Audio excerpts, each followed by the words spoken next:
Welcome to the Thurston County Board of County Commissioners work session for Thursday, April 1st, 2021. It is 9:02 a.m. My name is Ty Mentor, Chair of the Board. Vice Chair Commissioner Gary Edwards and Commissioner Carolina Mejia also present, as well as County Manager Ramiro Chavez, Assistant County Manager Robin Campbell, and our key members of our budget team. This is a budget related work session.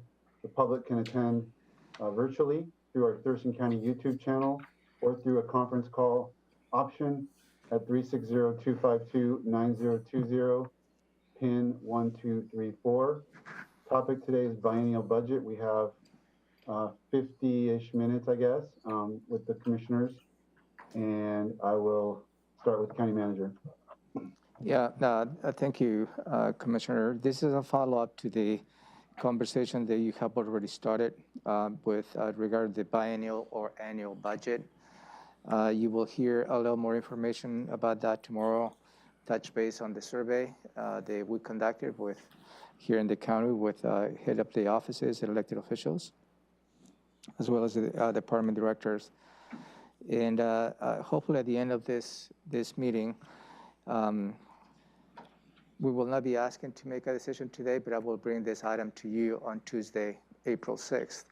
It's just to give you time to read that information presented to you related to annual, biennial budgets. And then I will ask you to provide direction on Tuesday, April 6th as to the direction the board would like to go with. Robin?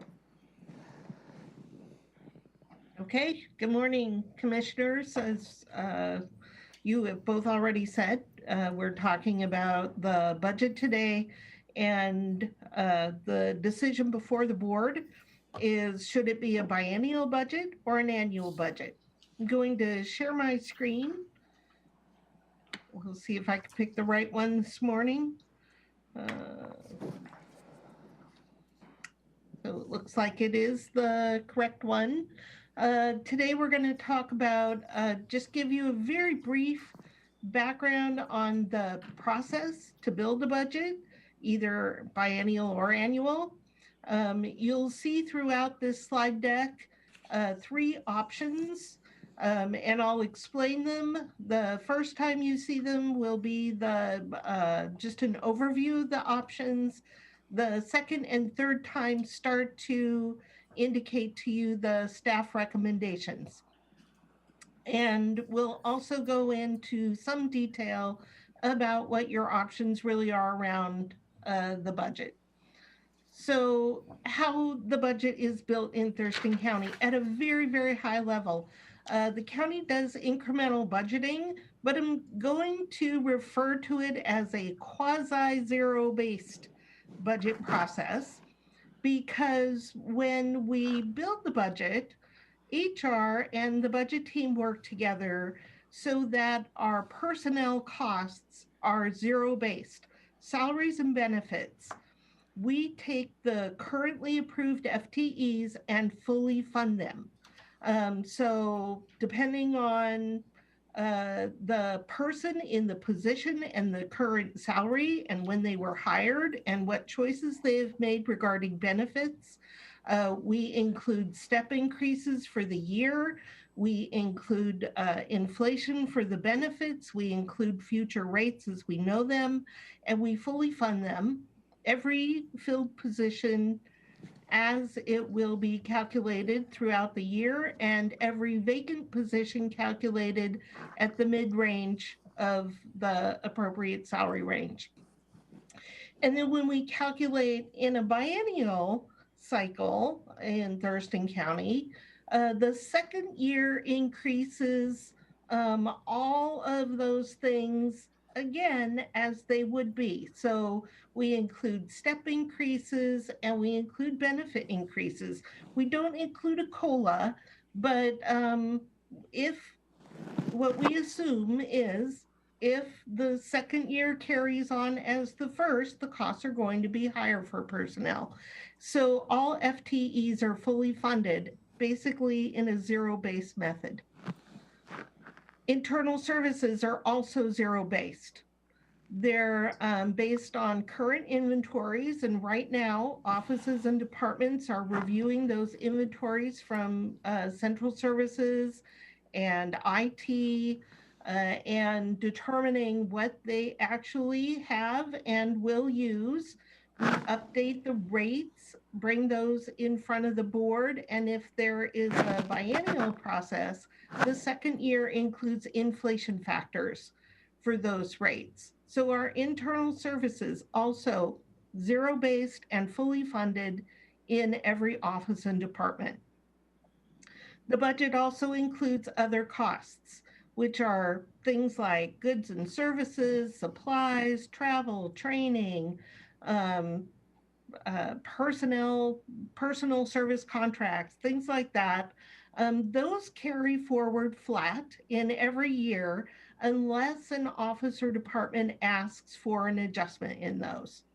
And that's where the true incremental nature comes in. And every year, in accordance with state law, offices and departments submit requests for what they need. And then in a biennial cycle, we are required by law to have a midterm adjustment. So just in a nutshell, that's how the county budget is built. Now, we've got options, annual, biennial, or this was introduced to you during the elected officials meeting, something that I'm going to call a true biennial budget. Under an annual budget, uh, just at first glance, the option is that we would develop full budget development every year. That's offices and departments ask for anything they need.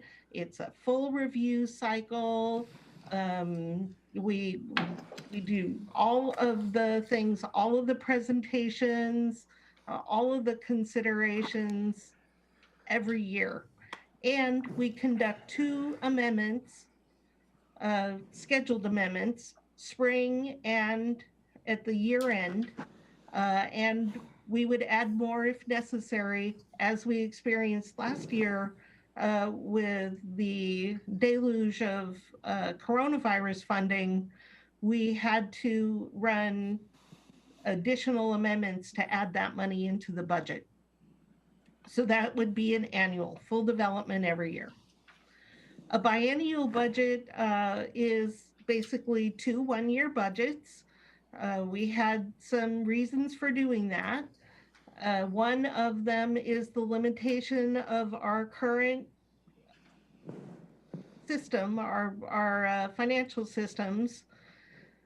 But in a biennial process, we would have 2 one-year appropriations.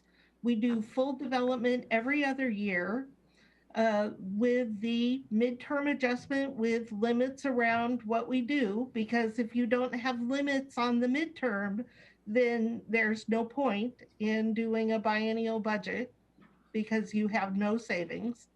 And then we still have 2 amendments each year scheduled, one in the spring and one at year end, and add more if necessary.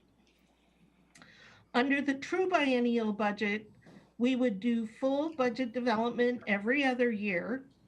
We would do, the office or department would receive a single amount that would be for both years. We would do a midterm adjustment because it's required by law. And we would only do budget amendments in the second year because the office or department could draw on that second year instead of having to come back to the board for amendments. So there would be no point of doing them in the first year. So at a glance, those are your options, and we'll come back to these. First, I want to talk about what it might mean to do a true biennium budget. It comes with risks. The upside is you get one amount of money and it's going to last you 2 years. But there are 4 downsides that I would like to talk to you about today. Let's say, this is just an example that an office or department has a budget of $20 million for 2 years. This is just for this example. Any given office or department. The first risk is that that department would front load their expenses. So let's say out of this $20 million budget, the department spends $13 million in the first year. And then they don't have enough money to make it through year 2 without getting more money from the board. This would put the board in the position of needing to add money when you did not intend to. Or they couldn't make it through the second year. That's the first risk, spending too much in the first year. But let's say in this, let's do a slightly different variation on this scenario.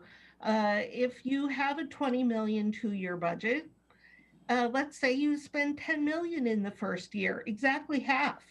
Well, you still can't make it through year 2 because you haven't thought about keeping enough money for the salary increases, the inflation in medical, the regular inflation.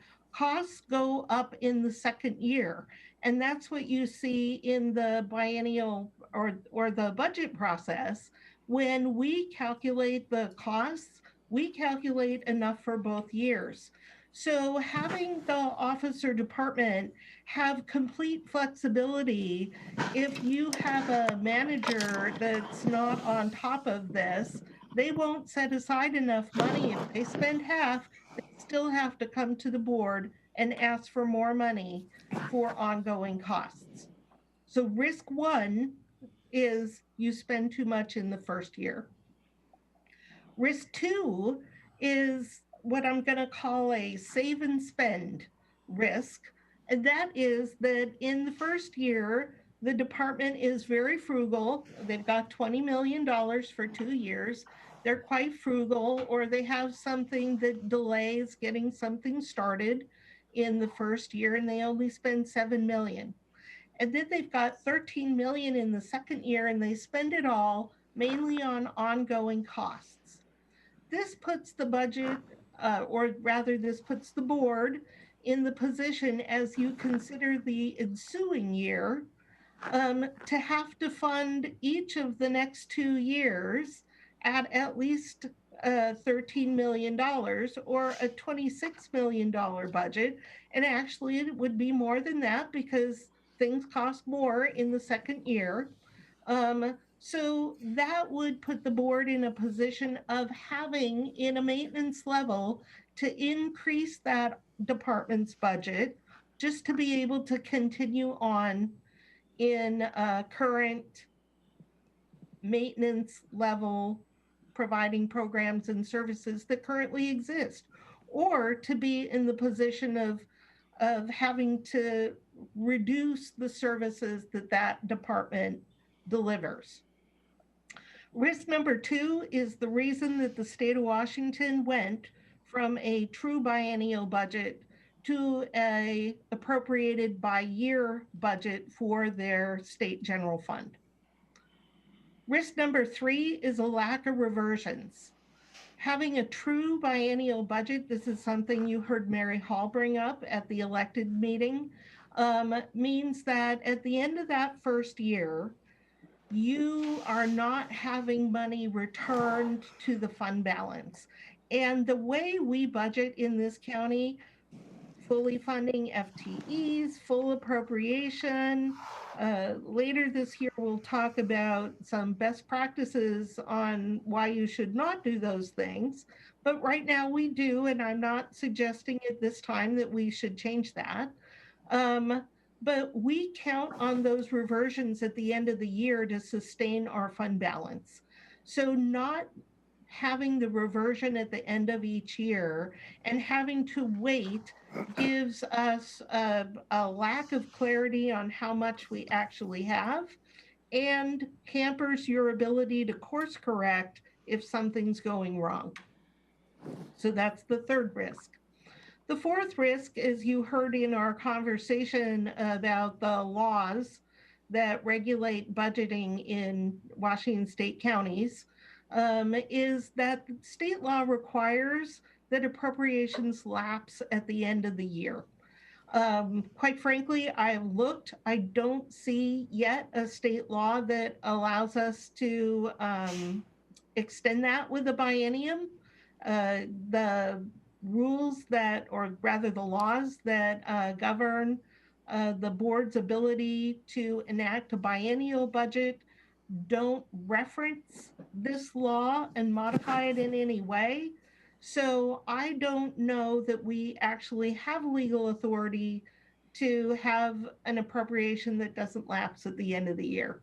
So it's a much softer risk. We can certainly do more research if you want to continue to explore a true biennium budget, but it's something that's out there.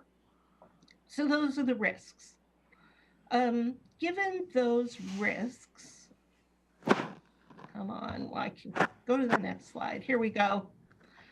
I am recommending, you see this little don't do it symbol here, that the board not enact a true biennial budget. I've not taken it off your option list. It is definitely your prerogative as the board to decide to go down that path, but my recommendation is don't do it.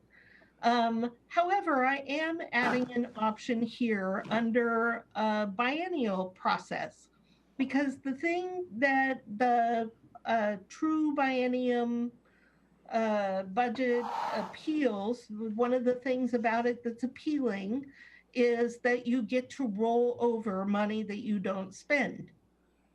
So what I'm suggesting here is a limited ability for offices and departments that have savings in those other costs, not personnel costs, but things like training, travel, goods and services. If you have savings there in the first year, you would have an opportunity in the midterm amendment to roll those over into the second year to be used for one-time expenditures. That way the board retains control over how much money you're committing to over time. But at the same time, offices and departments get the benefit of being frugal with their money in the first year. So that's how the changes, or those, that is the basic change to this option here. That's an additional option for you to consider. Here's another thing that you should think about, because another bit of the feedback is that offices and departments have to wait too long to get approval to spend grants that they receive that they didn't anticipate at the time the budget was built. And the feedback that we get is that by having only 2 budget amendments in the spring and at the end of the year, if you get a grant in June, you can't spend it until you have authority to do so, and you have to wait.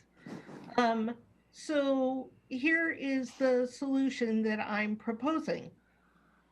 I think that we need to rewrite the grant policy. We need to do that anyway. We're working on it. But we could write it in a way that would allow the county manager or the assistant county manager to approve spending of an unanticipated grant when the new revenue will fully cover the costs and there are no new FTEs associated with the grant. And we're not saying that the board would not see it. We would bring that to you in the next budget amendment, but this would allow the officer department to start spending that revenue when it's available to them by the federal government or the state agency or the community grantor that they got it from. They could spend the money when they get it. The other thing I need you to think about is we need to make this process fair. And you heard a little bit about that from the elected officials a couple of weeks ago. And the way you make a process fair is you develop a set of very clear rules. You publish and communicate those rules, and then you enforce the rules. I believe that in Thurston County, we have established the rules and we've published them. As I'll show you on the next slide, our budget instructions state very clearly what can be asked for in a budget amendment and what the timing on those amendments are and when they can come in for those. The amendments, unlike the initial budget requests, a budget amendment is very narrow according to state law, and the law does not invite officials to put in their requests for amendments. Unlike the budget building process, annual or biennial, there's a law that requires officials to ask for what they need at a certain point in time so that the board can consider all the requests of the county in whole. An amendment does not have that invitation.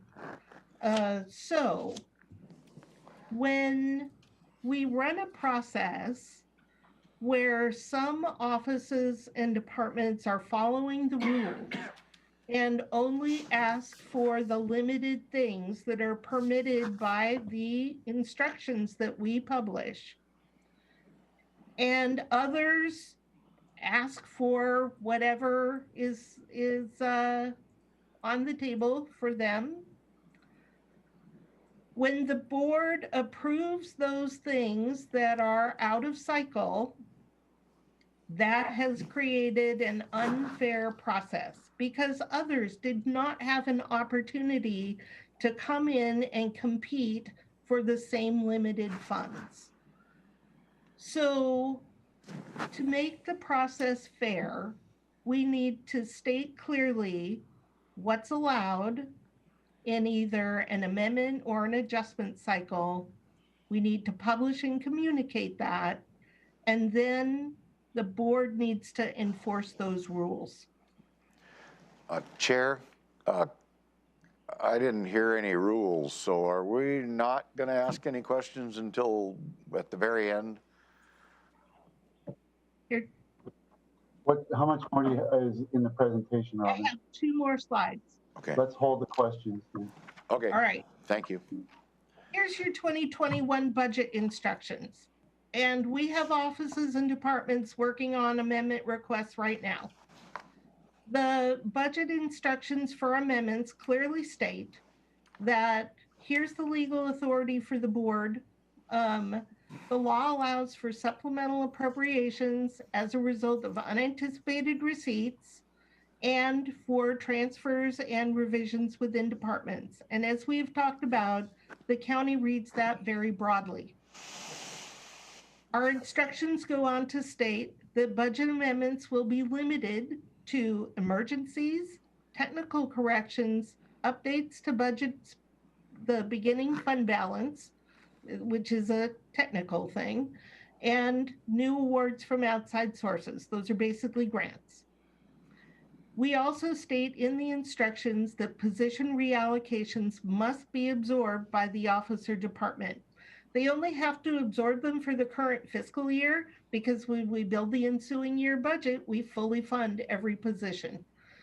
So these are the instructions, and the types of things that you will see in the amendment We already see requests for more FTEs.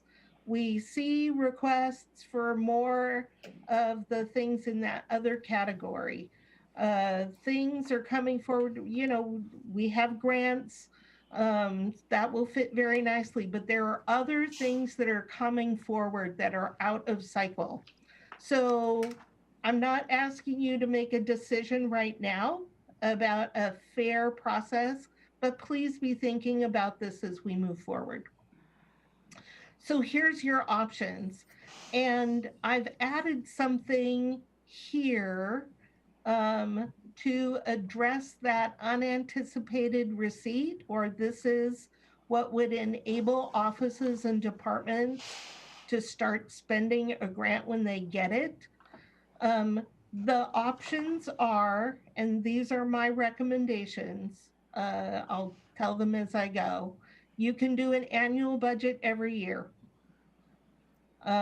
We can do a biennial budget that would have 2 one-year appropriations.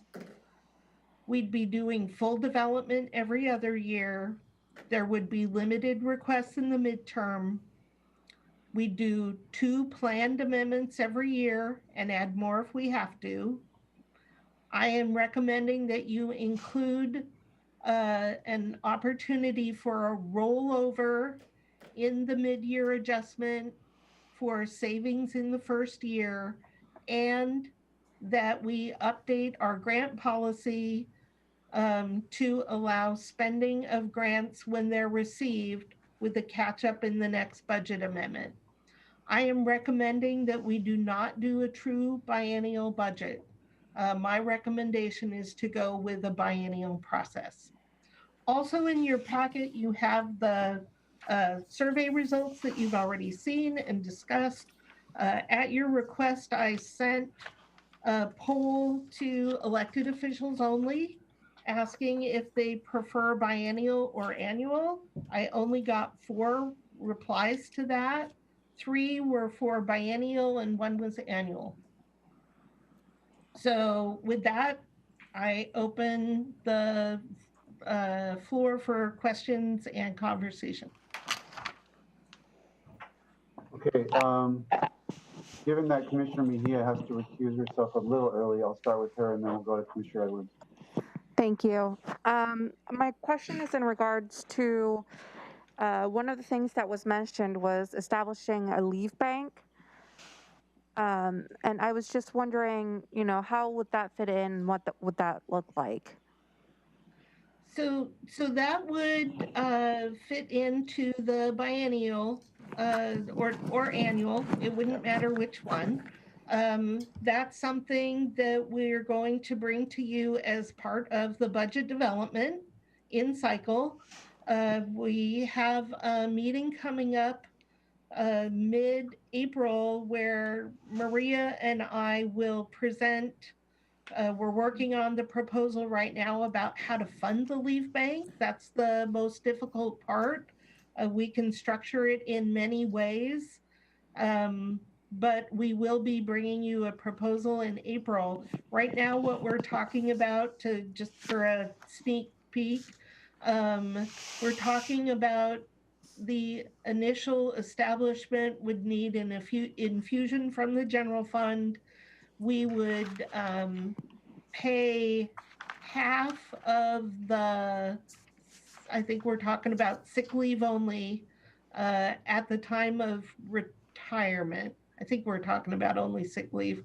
No, all leave for retirees. Yeah, Denise is working on it with me, and Maria and Tara. But we'll bring you the details of that in later in April. Thank you. And then in terms of the grants or the consideration for the grants, that's kind of the part where I didn't quite get it. It sounded kind of like what we were discussing yesterday, or maybe I'm just mixing all the marbles in one pile. It is absolutely related to what we were talking about yesterday when Denise and Rick were talking to you about how to streamline the process around capital projects. Part of that is being able to spend the grants when they come in the door and not having to wait until the next budget cycle to start, or the next budget amendment. So this dovetails with that proposal. Thank you. Those are all my questions. Good job connecting the dots. Go ahead, Commissioner Edwards. On a lot of your presentation, to me, it seemed like it was directed as if we were setting a budget only for staff folks and not elected folks. And when you talk about setting rules, what are the consequences if the elected folks don't follow the rules and they feel the need to put in for additional funding, if for no other purposes? It can be from a political perspective of one entity doesn't have enough FTEs to do X, whatever X is. We can't tell them not to put in. Our role is whether or not we fund it or not. But they can certainly submit anytime, really. Have I got that wrong? Yes, you do have that wrong, Okay, Commissioner. explain that to me. The law allows county officials, and that includes elected officials and appointed officials, to submit, and I'm reading straight from RCW, they are allowed to submit detailed and itemized estimates to the auditor by the second Monday of August, and that's in accordance with RCW 3640010. That is for development of the ensuing budget. That is the only opportunity by law that officials, including elected officials, are given. Later in the process, in accordance with RCW 3640050, the Board of County Commissioners considers the budgets in detail and makes any revisions as they deem advisable. That is including the offices of elected officials and appointed officials. And then the law goes on to say that the, let's see, where is it? That, oh, well, there's the commissioners must consent to employees to be hired. That includes in elected offices, and you do establish the positions, that's by law, in elected offices. So you do have not only the authority, but the responsibility for that. You also, where is the RCW I'm looking for, that states quite clearly that the responsibility of the elected official is to manage within the appropriation that the board passes. And that's not their ability to come ask for more during the year. Is there anything in what you've reviewed just now that's a law that says they can't? I know that we make the final decision, but I'm not aware of any law that says they can't submit to the Board of County Commissioners what they feel they need to do the job adequately. So I would say that there's not a law that prohibits them, but I would also say that unlike in the regular budget process, there is not a law that allows them. So there is neither. What there is a law about is what the board is allowed to change during the year once the appropriation is made. There's also the responsibility of the Board of County Commissioners to manage all money, not only in appointed departments, but in every office, you are required by law to manage all the money of the county in all the funds. And by law, the officials are required to manage within the appropriations that you set. Okay, So I'm not suggesting that you tell someone, well, I guess I am suggesting that elected officials and department directors should follow the rules. I am suggesting that because that is not only fair to everyone, but also, it's a best practice. But I am suggesting that when you receive requests that are outside of the rules, that the board says no, and clearly creates a culture of following the rules and creating a fair playing field for everyone. I am not questioning the board's authority at all on what they can approve or not approve. I am questioning the rules and what the consequences are, because as far as I know, there are no consequences and there are no rules that say they cannot, or no laws.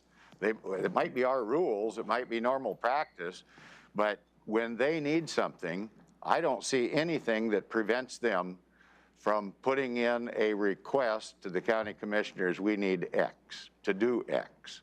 And I know we have rules in place with appointed staff people because we hold their job, I guess, in would be the penalty or the consequence for breaking rules.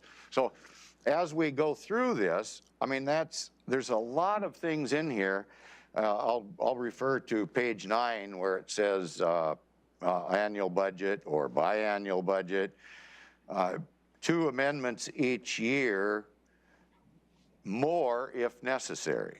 Okay, in both of those, more if necessary. I agree with you, the true biennial budget doesn't sound like it makes very much sense, but there's always flexibility when we are making these decisions. So those are concerns that I have if we go from 1 year to 2 years, and I do agree with you on the true biennial budget.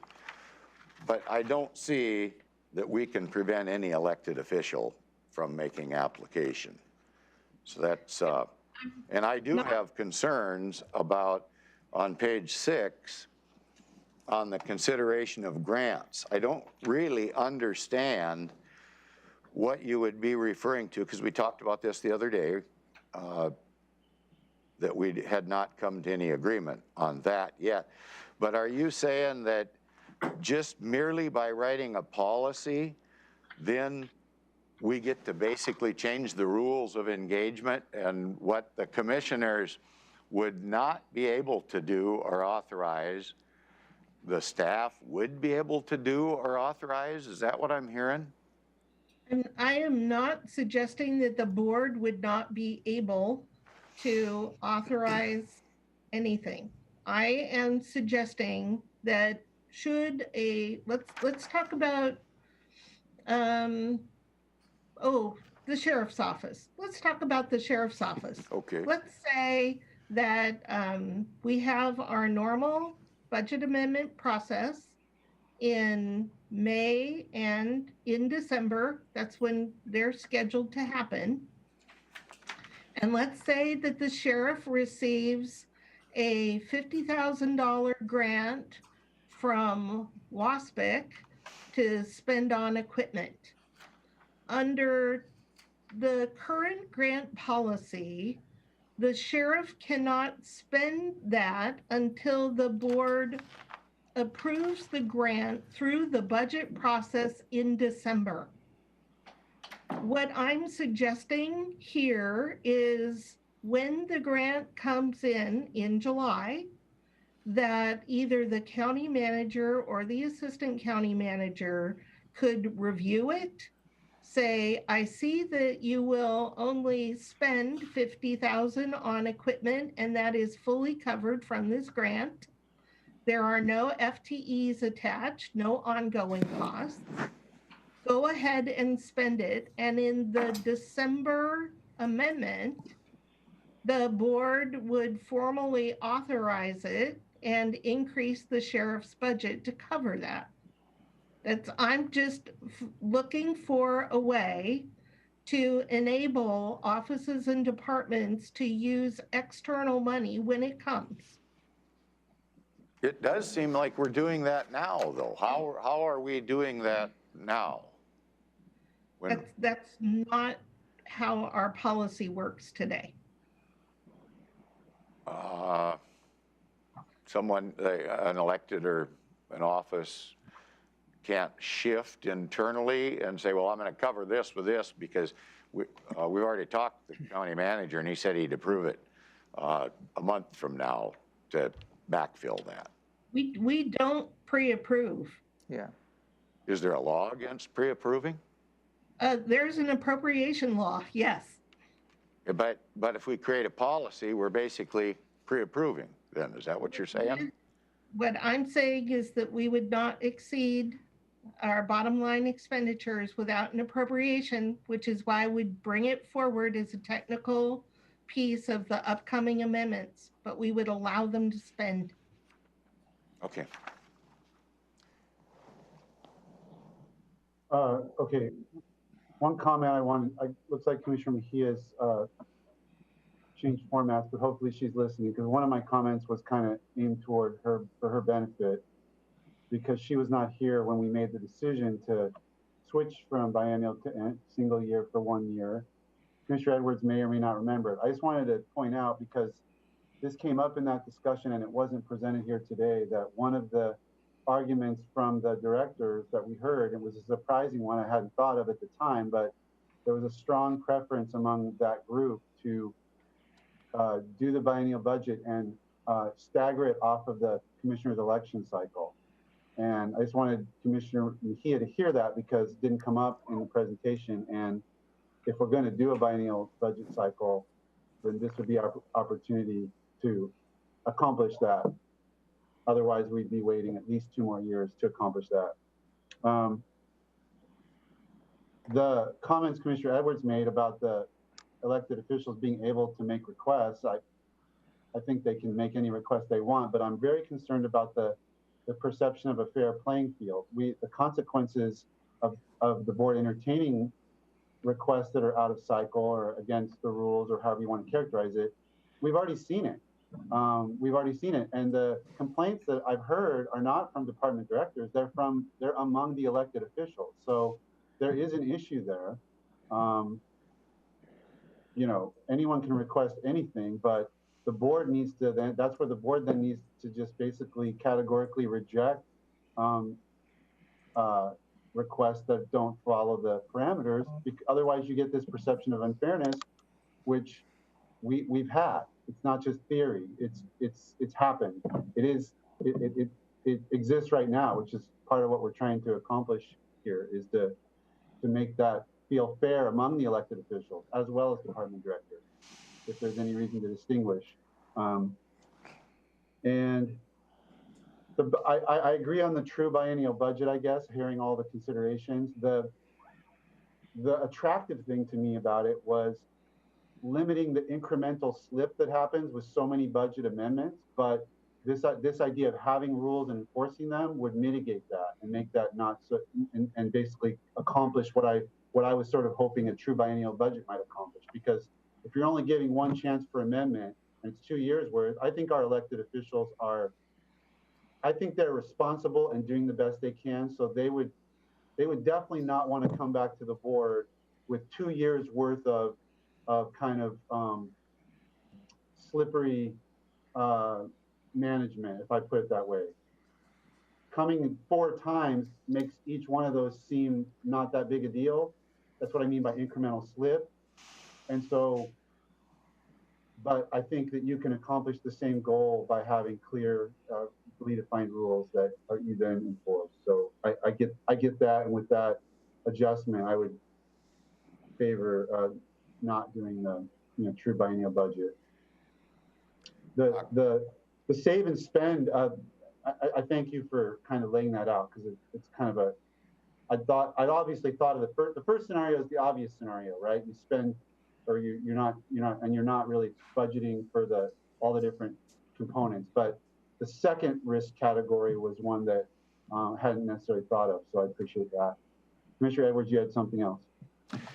I guess I don't want my comments to be construed as reflecting any current problems with our playing team ball by all of the elected officials here in Thurston County. I'm kind of playing chess, if you will, as we're debating this, because I've had the luxury of being quite involved in many of the state organizations over the last 30 years, that when you're interacting with people in our elected folks, especially commissioners in our positions, and then all the other elected officials, out of the 39 counties, I don't have a percentage I can give you, but I can tell you some of those counties do not have the luxury of a great working relationship like we do. It turns into a nightmare in some of those jurisdictions, and it's a lot of political football kicking back and forth, and that's why I'm asking those questions. We're in good shape right now, but we're trying to make a decision as to what's best for the future, and we never know what the future holds, and so that's why I'm asking those questions. I've seen some real Donnybrooks in other county jurisdictions around the state in the past. So that's where I'm coming from. I don't want anybody to misconstrue what I'm thinking of. What I'm talking about has anything to do with us currently. That's not the case. I've seen all these things play out, though, in other jurisdictions that don't get along near as well as we do. So that's the basis for my comments and questions. Yeah, well, I agree with that. I mean, I'm the kind of person that advocates for fair rules, and then I follow the rules. So I'm very sensitive to that argument that if somebody, I don't like it when people who play by the rules get taken advantage of by people who don't. That I don't appreciate that. I guess I relate too much to that personally, and so I want to make sure that it's a fair. I'm very sensitive. I think I've made comments all through our budget discussions for the last 2 years that I'm very concerned about there being fairness between the different groups who have different business models and different needs, and a perception that the board's operating on a fair playing field with rules that everybody can understand. And if the rules need tweaking, then that's what we have to discuss, because I'm not saying the rules are perfect, but whatever we've got, then we all have to play by the same. It's what makes things fair, and I think builds the relationships and trust that we do have in Thurston County. So we just keep working on that, fine-tuning it. So it's 9:50. I know we're probably going to lose Commissioner Mejia. Commissioner Mejia, if you're there, you're certainly welcome to add any comments or additional questions. No, I just want to echo what you said. I feel, the rules I'm a rule follower too. So I feel like it should be applied equally across the board. And if we're going to have rules, it's for, the benefit of everyone and for there to be a consistent system in place. So that's basically, I just want to echo kind of what you said, Chair. Thank you. Robin, so I guess you presented the material. We're going to have a decision point on Tuesday. Commissioner Edwards, anything you need to know before that? Well, I think it's going to be coming up in our next meeting talking about what we're going to do is expenditures and what money we can spend and what we can't. A lot of unknowns yet in the budget for me. So, okay. No, I don't have anything right now, sir. Okay, very good. Thank you. So I will, if I may, one comment, and then I can probably provide April 6th decision point. Through your role as a Board of County Commissioners, as a board, as a whole, one of the most important legislative actions that you have is to approve the budget and to approve appropriations for both elected offices in departments. And I believe it's so essential for you to be applying the rules, whatever those are, whatever you decide to do, equally, regardless if it's an elected office or department directors, because your responsibility is to make sure that money, the citizens' money, is entrusted to you as a Board of County Commissioners. And that, I believe, is your obligation to do so. And having a consistent rules apply across the county, whatever those rules you decide, I believe is essential and important. So next Tuesday morning, I will bring this item for your consideration, and I will brief you back on the 3 options that have been presented to you. And at that point, I will ask for you to provide direction on what option you like to pursue on the upcoming budget process. Okay, great. Thank you, team, for the presentation. We're back with Commissioners check-in at 10:15. We're adjourned. Yeah, thank you. Session.